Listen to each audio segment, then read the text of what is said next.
Hey, welcome back to my channel. This is Abby with Abby Reviews, and this is going to be my review and recap for Chasing Atlanta Season 5, Episode 6. Anything for a storyline? This is an hour and 21 minutes long.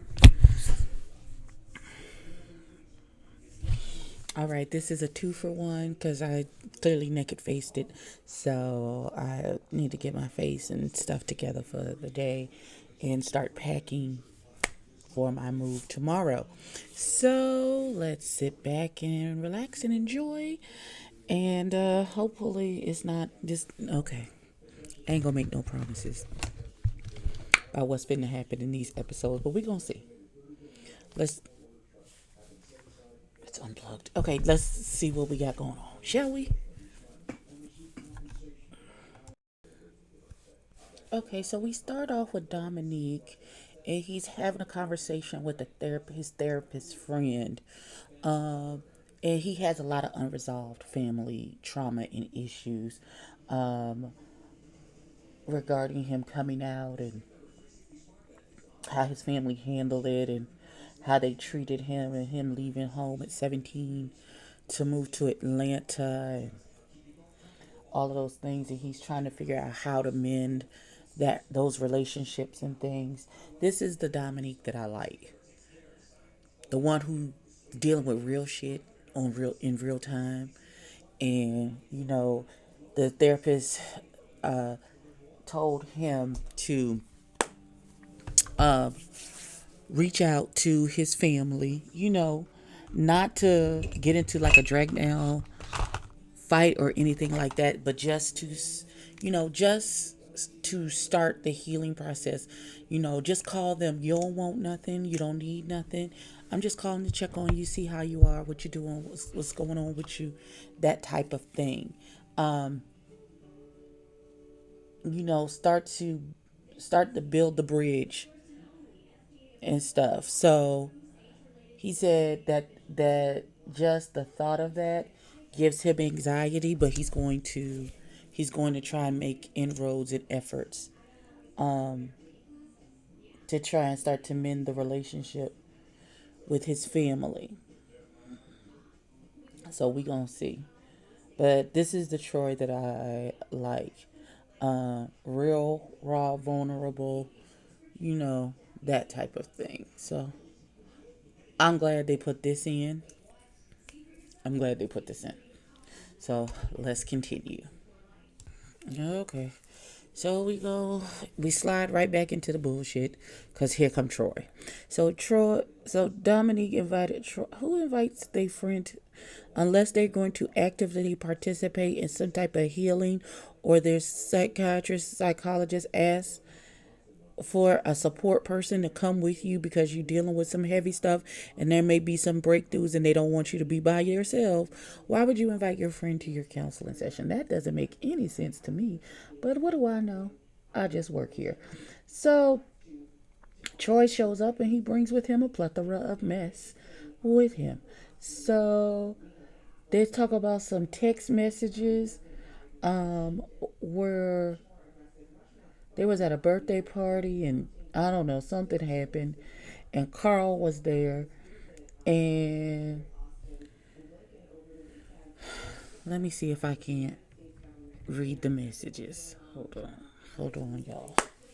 Hold on. Let me rewind and see if I can read the messages. Okay. So I guess it's a group chat. It's more than I don't know who the other person is, but I know our messy best friend Carl is talking in this chat. So it says, "Bitch, what is the tea?" Carl sends some laughing face emojis, and then the other person's like, "Bitch, did him and his man fuck?"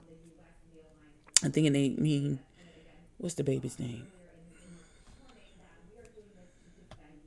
Dominique and his man. That's what they talking about. Carl says, "I don't think so, but you can't be too sure." The person said, "Bitch, I know you lying."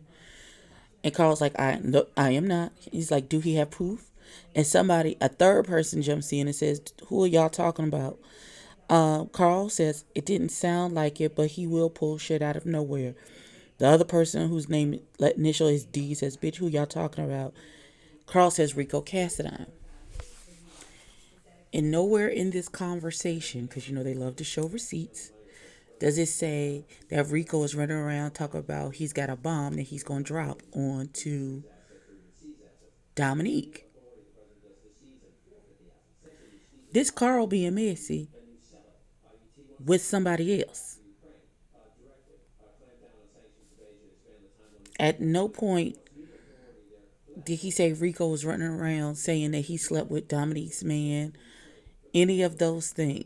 So, unless this is edited and we're missing something, again, at no point did it say that he had a bomb to drop on Dominique. Then, what's the child's name?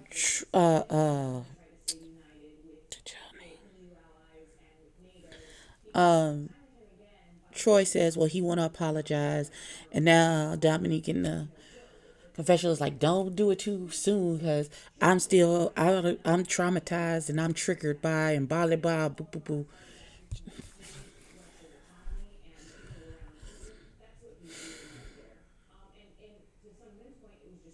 You just can't allow people the 10 minutes to get to like you real good before we go back to you doing too much.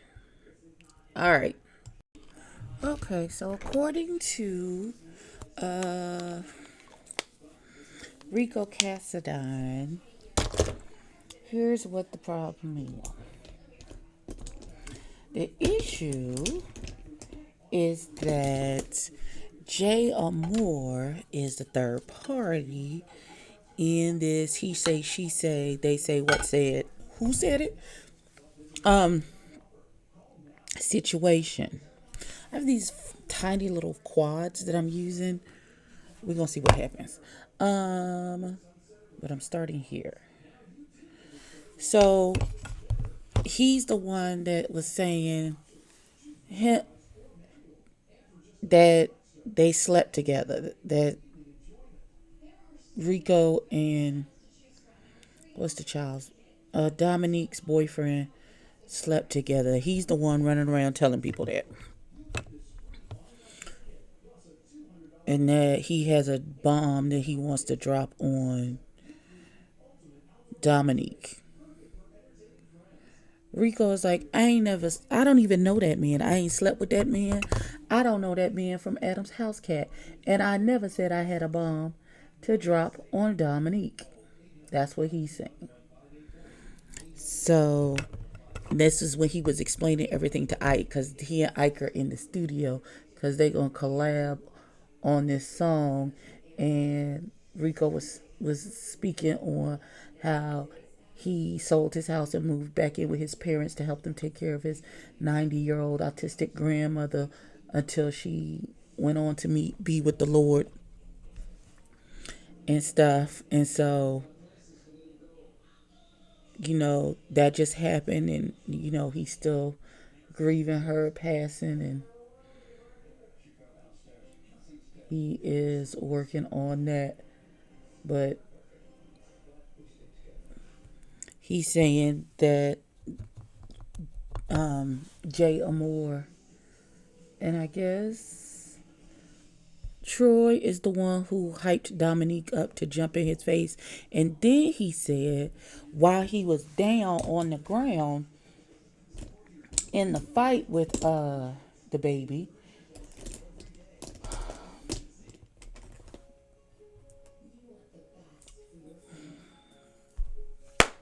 Dominique, he said that Rico with a K was hitting him in the back of his head while he was down on the ground. I don't know these eyebrows. I'm gonna fix them because they vexing my spirit right now. I swear for God. Now I'm gonna go into this palette, and then I'm gonna use this top one and then go in with this bottom one. So I don't know. We gonna see, because it doesn't seem like that's in the character of Rico with a K. But they showed some footage, and it didn't look like he was punching him. It looked to me as if he was trying to break up the fight, and they was slipping and sliding all over the place with him grabbing him, that it may have felt like he was getting hit, but that's not actually what was happening. But I can only go by what they showed on the footage that they showed of the fight. So there's that. But we gonna see what's going on.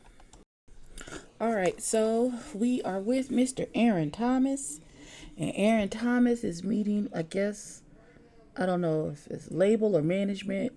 I'm not sure. And they're going over his career and what's happened and where he wants to go. And, they said, dude, there's any skeletons that we need to know about? He's like, besides, because we did some research. And he was like, oh, Lord. He's like, besides the OnlyFans situation, which is no longer active. So there's that. So they have a good conversation, good meeting and stuff. And then Ike comes in to get him caught up to date on what's going on. And so he tells about the situation with Rico and what's the baby's name? Oh God, I'm gonna need this for under my eye. Rico and Dominique, and how Dominique just got a wild hair up his behind Rico. And Rico said, I don't know that boy. I hadn't talked to that boy. And he said nothing about that boy. And then for you to get on national TV, on social media talking reckless, and then Drew come in and hyping him up. And Drew brings in Carl to say, Carl, didn't you tell us what, XYZ? And Carl was like, no, I ain't tell you nothing like that. And so Carl, he said, so it's really Carl, I mean, not Carl, but Rico won, Nick, 0. And then they say, and then they bring, what's the baby's name?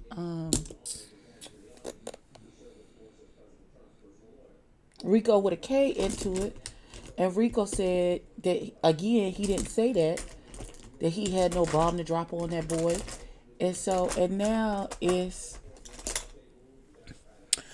Rico 2, Neek 0. And then he tells him about the boy, saying that the boy was hitting him in the back of the head while they was arguing. Now, Ike said he don't believe it because that has never been in the character of Rico with a K. And he was like, I would have to actually see the film. But he said Oliver confirmed it, that he saw it. So that's what it is. So there's supposed to be some event happening on that Friday. And so he asked, and Aaron Thomas is supposed to be performing. So we gonna see what that is, child. But we moving along quite nicely. Let's continue. The whole contributor to the house thing was. Ooh, baby, that was a lot. That was a lot. I don't know how we ended up in the episode of Marriage Boot Camp, but Jesus on the main line. Oliver and Quez going to go see the man to try and get some help with this relationship. Baby, I don't know. I don't know. Baby, I don't know. I don't know. They can't even, like, you can say that this is my truth and this is my experience and blah, blah, blah. And another person can have gone through the same thing with you at the same time and have a completely different view of exactly what it is that happened. And that seems to be what the issue. This is my attempt at graphic liner. Don't laugh. I just did the best I could. And you can try and, but you coming from two different, completely different perspectives. And so, I don't even know. I don't even know. Because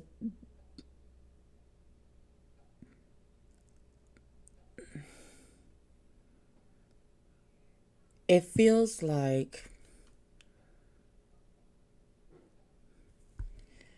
that Oliver is it's like a reactive when when like you're in a relationship with a narcissist and they have picked and picked and picked with you because they want you to snap out in public so everybody will think that you are the issue and not them, and it's not that they've been picking and probing prodding so that they look like the victim and you look like the crazy person because now you're screaming and hollering at this person over seemingly nothing. That's what this feels like to me. Now, I'm not saying that that's what this young man is doing because I don't know him from Adam's house cat. Sorry, but that's what it feels and sounds like to me. I don't know if Oliver is still with this young man or not, or if they broke up, but I don't like the way it made me feel, and it's not even my situation. So we gonna see what happens. All right, so yes, now I have hair on and my clothes have changed. Mind your business. So clearly, every episode is just going to be, you know, look look at me, see what I got going on. Um, Bask in the talent that is on this season. Everybody is talented. You gonna get this music from all of our talented cast. Aaron Thomas, T.S. Lil Kendra, Rico with a K, Rico Cassadine, Oliver Twix, all of the musicians that are Ike's voice of array. Y'all gonna get this talent.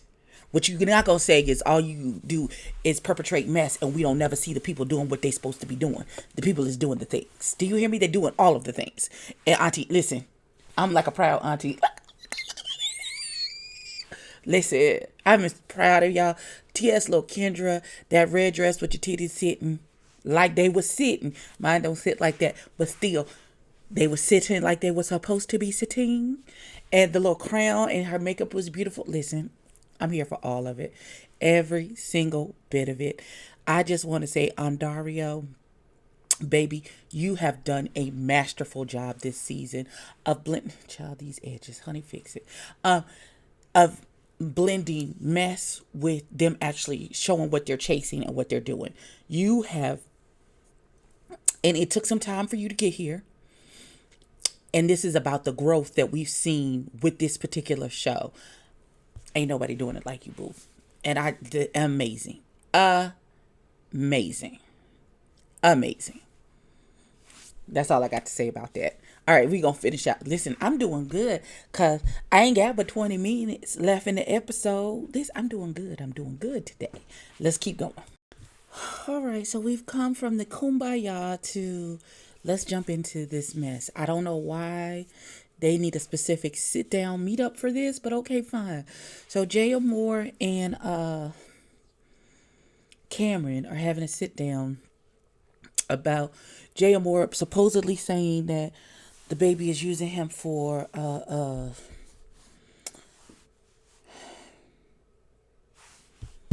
storyline.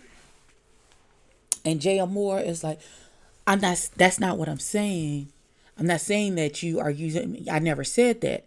And then Jaya Moore in his confession and Cameron is like, I don't need you for that. It's never been about that. And so Jaya Moore says, well, since we pulling receipts, let me pull my receipts on you because I got enough receipts to file taxes. Okay, baby. Like I put this stuff in my hair and now there's white spots in my hair. Okay. So let's look at the first receipt. It's a conversation between Jay and Cameron. And it starts about some thing that he posted, and somebody asking, are they still Jay said, are they still tables? He said, yeah, information is on my page. And I guess Cameron asked him, hey, are you still contracted on the show? And Jay Moore said no. I'm sorry, I'm cramping real bad. And he said, okay, because I'll know soon if they are bringing back for season 5. I want to film us working on my clothing line and also give you some exposure as well. And Jay Moore was like, okay, cool. He's like, yeah, I'm so excited. Been coming with these ideas, but been taking my time. That's why I haven't hit you up about it yet. And Jay said, well, whenever you're ready, I'm here. He's like, okay, cool, thanks. I don't think that's using him for a storyline. I think his storyline was him working on his line and you being a part of him doing that, and like maybe you being a mentor to him, or whatever manner in which you were supposed to help him with this line.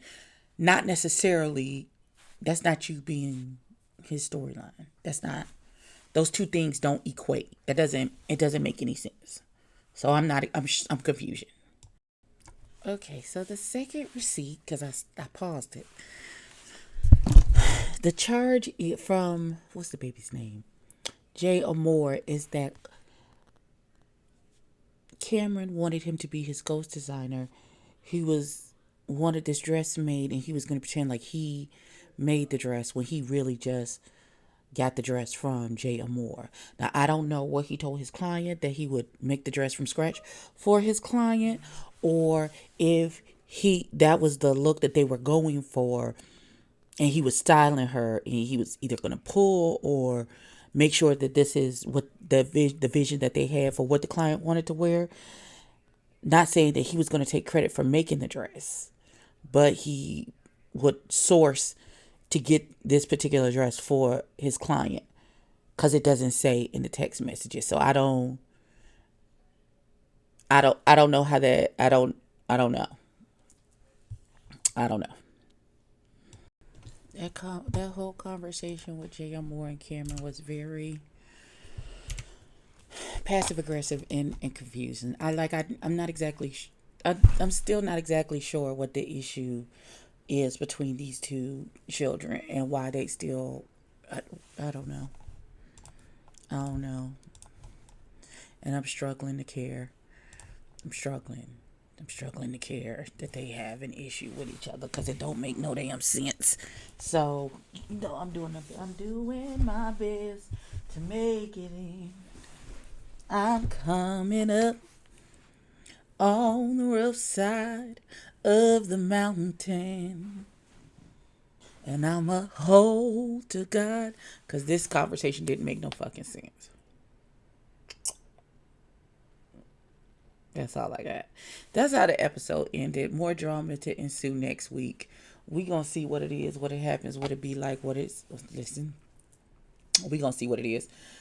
Like, comment, and subscribe. Tell a friend to tell a kid. Somebody can explain the ending part with Cameron and Jay more to me. That would be lovely. I appreciate you, and see you for later. Peace out.